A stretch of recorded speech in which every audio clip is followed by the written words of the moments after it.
Hi, I'm Mark Manson. I'm the #1 New York Times bestselling author and a former men's dating and relationship coach. And today, I'm surrounded by the Manosphere. Do you think that's a coincidence, gentlemen? A former men's dating and relationship coach who wrote a book about not caring what people think, who built an entire career telling men to take responsibility for their lives and stop seeking external validation, is here today to debate the Manosphere. Yes, this man is red pill as hell. He's not here to debate the Manosphere. He's here to distance himself from it on camera for a mainstream audience while secretly being one of them. We see you, Mark. So you seem to know a lot about if it's making $1 billion. I've not taken the course. Gentlemen, before we get into this, I want to say something. I'm proud of most of the men in this circle, even the pink Roman Reigns. They held their ground. They were articulate. They were data literate. They represented themselves well against someone who came in with a predetermined conclusion and called it a definition. So we're gonna start this video the old-fashioned way. Let's get into it. Now it's time for us to get into this and do what we gotta do. Because we men, ain't we? We men, ain't we?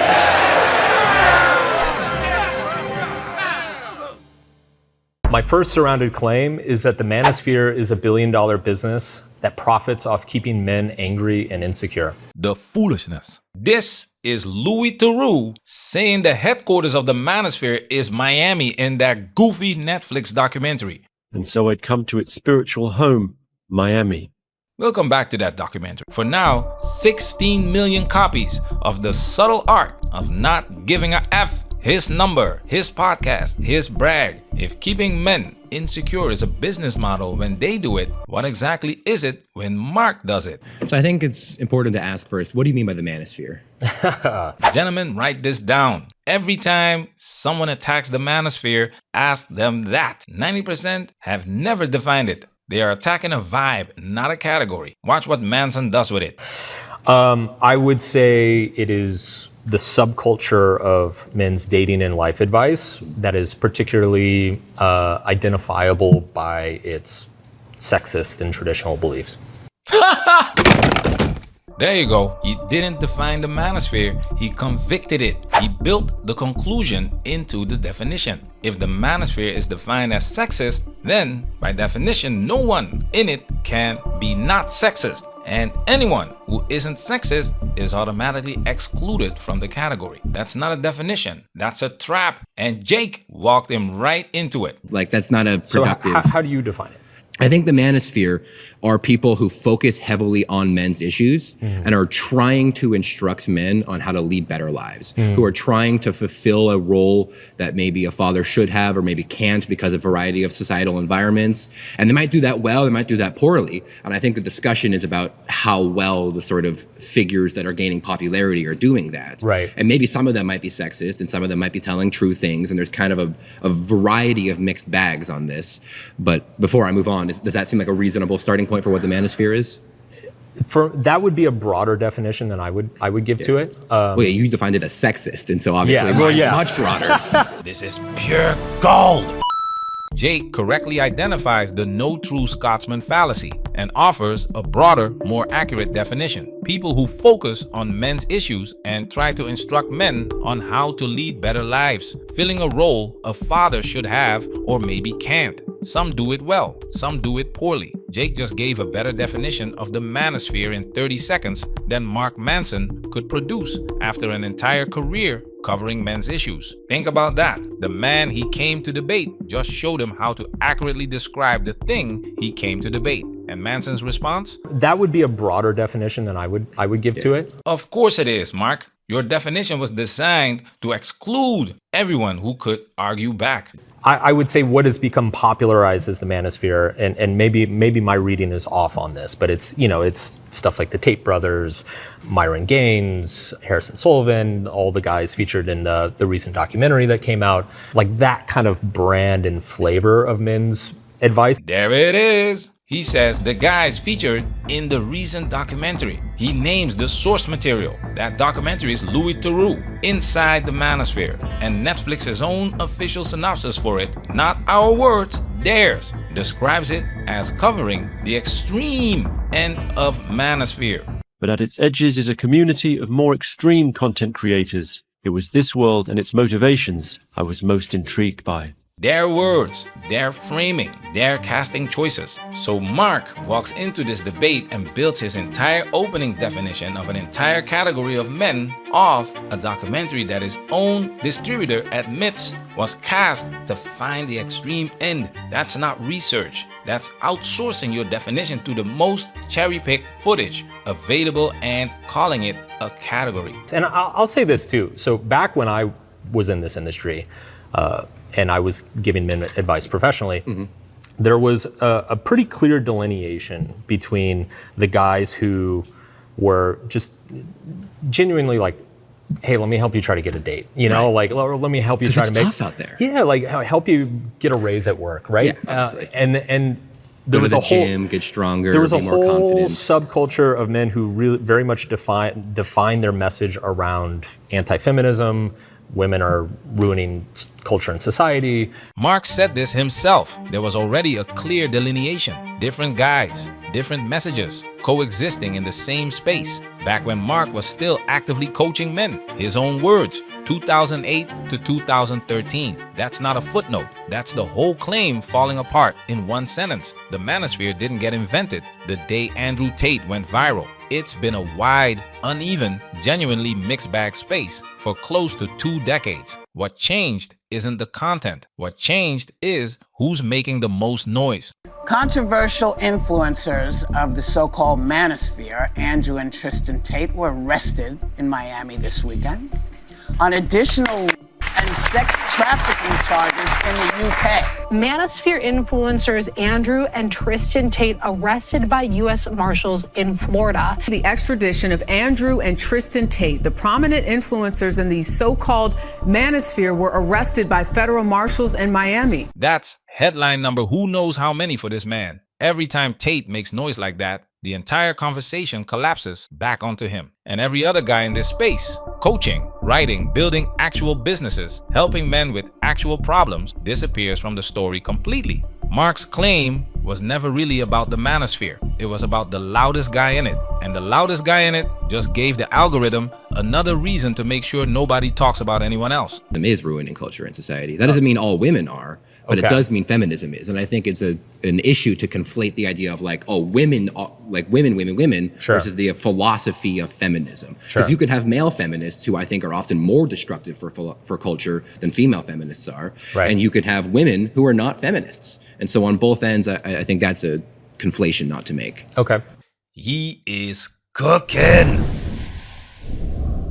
So my claim specifically is about the men in this space who their primary message towards men is that of anger, that of selfishness, empowerment through intimidation and domination of others. Now watch this. 20 seconds ago, the Manosphere was Tate, Myron Gaines, Harrison Sullivan, the documentary cast, the whole category. Now under a little pressure, it's suddenly just the men in this space whose primary message is anger and domination. A much smaller, much more specific group. That's not a clarification, that's a retreat. He opened wide, using the extreme end footage to paint the whole picture. And the second someone pushed back, he narrowed the definition down to whatever's left standing. And here's the thing, gentlemen, this isn't an accident. This is a man who has built a career reading an audience and choosing his words with precision. He knew exactly what citing that documentary would do in that room. He knew exactly how much ground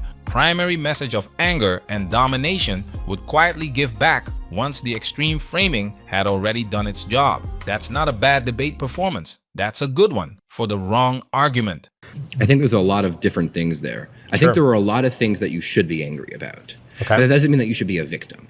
And I think that just because a certain society has decided that the future is female, has decided to instruct men from a very young age, has removed fathers from the home, has used various incentive programs to encourage single motherhood rates, has made it such that boys are told from age 7 that the fundamental way to view history is a patriarchy.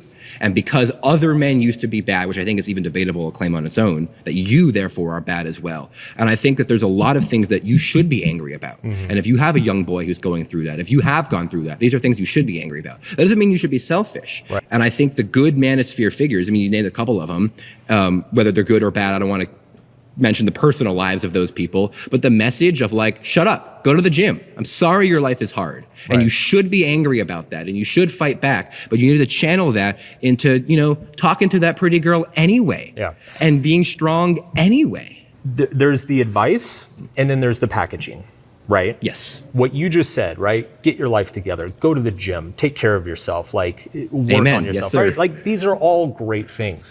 My point would be that you can get that advice in 100 other different places without the toxic packaging. But that doesn't go attached. viral. There it is. He just admitted the advice is good. His only objection is the packaging, which means the billion-dollar business claim was never about the content. It's about the branding. And gentlemen, the irony of Mark Manson complaining about packaging is that his entire career is repackaging red pill content in a way that's acceptable to mainstream audiences. The subtle art of not giving a is go to the gym and talk to that girl anyway, wrapped in profanity and a minimalist book cover. He's not against the Manosphere message. He's against how the Manosphere gets portrayed, the version Netflix cast, the version that documentary built, because it's a lot easier to distance yourself from a caricature of angry extreme men than to admit on camera that you agree with the actual substance underneath it. That's not a moral objection. That's PR with a business plan behind it.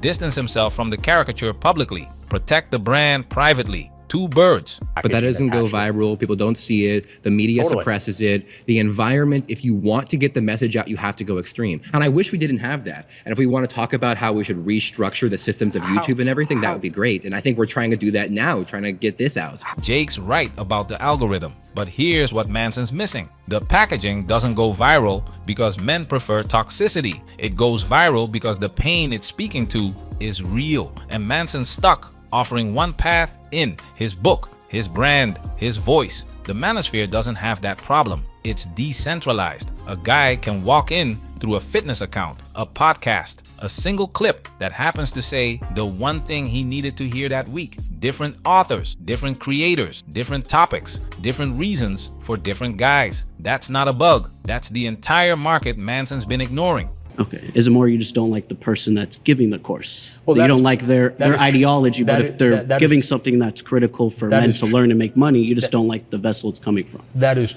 So if it was also coming true. from There you go. On record. His objection was never about whether the information is good. He just told you that himself. It's about who's saying it. Quick, I want to do a quick poll. Raise your flag if you think Andrew Tate is a good influence. Raise your flag if you think clavicular is a positive influence. Raise your flag if you think Nick Fuentes is a positive influence. Andrew Tate, 7 flags. Clavicular, 3 flags. Nick Fuentes, 4 flags. 20 guys. A room built specifically to represent the Manosphere. And the 3 names most associated with it in the mainstream press couldn't crack single digits between them. If this was really $1 billion business with one shared agenda, this room says otherwise. This is a market, different vendors, different products, different customers. Some of it's good, some of it's garbage. Most of these guys aren't buying the garbage.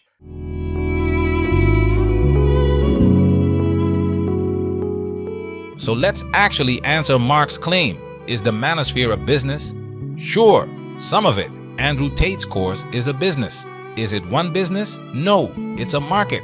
And a market isn't guilty of what its worst vendor sells. And even Mark knows this. Watch what he says when he gets cornered on the Tate course question. Okay. Is it more you just don't like the person that's giving the course? Well, You that's- don't like their is- ideology, but that if is- they're that is- giving something that's critical for that men is to tr- learn and make money, you just don't like the vessel it's coming from. That is So if it also was coming true. from Is it more? You just don't like the person that's giving the course? If they're giving something critical for men to learn and make money, you just don't like the vessel it's coming from. Mark's answer: that is true. He said it himself. It was never about whether the information works. It's about who's saying it. That's not a billion-dollar business profiting off anger. That's a man who doesn't like the competition. Listen to all, follow none. Steady treated, we get tricked. Steady kisses, we get kicked. It's a hard knock life. Manosphere, we working. Protect yourself at all times. This video has officially been highlighted.